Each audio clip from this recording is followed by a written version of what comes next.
আসসালামু আলাইকুম। কবিটি বাংলার পক্ষ থেকে সবাইকে স্বাগতম। শিক্ষার্থী, আশা করি প্রত্যেকে ভালো আছেন, সুস্থ আছেন। আপনারা যদি 2025 সালে এসএসসি পরীক্ষা দিবেন, এসএসসি ভোকেশনাল ও দাখিল ভোকেশনাল এই শাখা থেকে আপনাদের জন্য আজকে বাংলা টুয়ের একটি মোটামুটি কমন উপযোগী একটি নমুনা প্রশ্ন দেখানোর চেষ্টা করছি।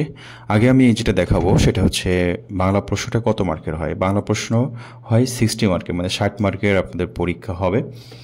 আর এখানে সময় থাকবে হচ্ছে 3 ঘন্টা, যেখানে বিভাগ থাকবে হচ্ছে ক, খ এবং গ, ঘ, 4টা বিভাগ থাকবে।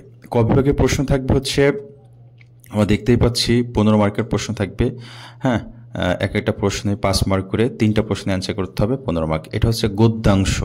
হ্যাঁ, যে গল্পগুলো আছে আমাদের বাংলা ফার্স্ট পেপারে, যে গল্পগুলো আছে, গল্পগুলো থেকে টোটাল প্রশ্ন আসবে হচ্ছে 4টা। এখান থেকে অ্যান্সার করতে হবে 3টা, 15 মার্ক। একই রকমভাবে এখানে যে 4টা প্রশ্ন দেখাচ্ছে মোস্ট ইম্পর্টেন্ট, ঘগুলো নিয়মেই প্রশ্ন এসে থাকে প্রত্যেক বছরের। এবার খ বিভাগ থেকেও হচ্ছে আমাদের 15 মার্কের প্রশ্ন আসবে, যেখান থেকে প্রশ্ন আসবে 4টা থেকে 3টা অ্যান্সার করতে হবে। প্রত্যেকটা সৃজনশীলের 5 মার্ক করে মার্ক। তাছাড়া গ বিভাগ আছে, গ বিভাগে টোটাল 2টা প্রশ্ন আসবে, একটা অ্যান্সার করতে হবে 5 মার্ক। হ্যাঁ, এটা। তারপর ঘ বিভাগ আছে, টোটাল হচ্ছে 25 মার্ক। এই 25 মার্কের ভিতরে ব্যাকরণ আছে, আমরা দেখতে পাচ্ছি এখানে 10 মার্কের যে কোনো 4টে প্রশ্ন উত্তর দিতে হবে। টোটাল হচ্ছে এই বর্গ ছ পর্যন্ত প্রশ্ন রয়েছে।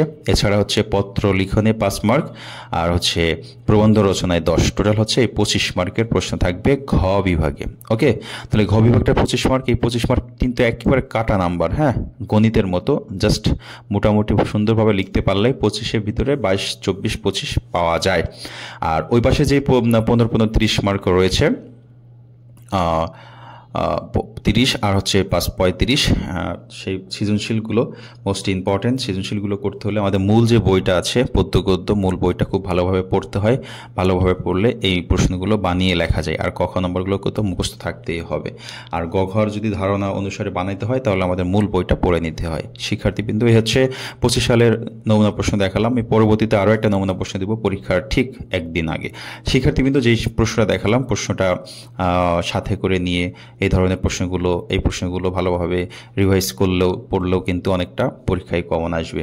সবাই ভালো থাকবে, সুস্থ থাকবে। তাছাড়া বাংলা সহ প্রত্যেকটা সাবজেক্টের স্পেশাল সাজেশন রয়েছে উত্তর সহ, যেখান থেকে 80%, 85%, 90%, কিছু সাবজেক্ট আছে 95% কমন আসবে। শিক্ষার্থীবৃন্দ, এই কমন উপযোগী সাজেশন নেওয়ার জন্য স্ক্রিনে থাকা যে হোয়াটসঅ্যাপ নাম্বার আছে, হোয়াটসঅ্যাপে মেসেজ করলে হবে, কিভাবে সাজেশন নিতে হয় তোমাকে হেল্প করবে। সবাই ভালো থাকবে, সুস্থ থাকবে এবং সবার জন্য শুভকামনা রইল। আল্লাহ হাফেজ।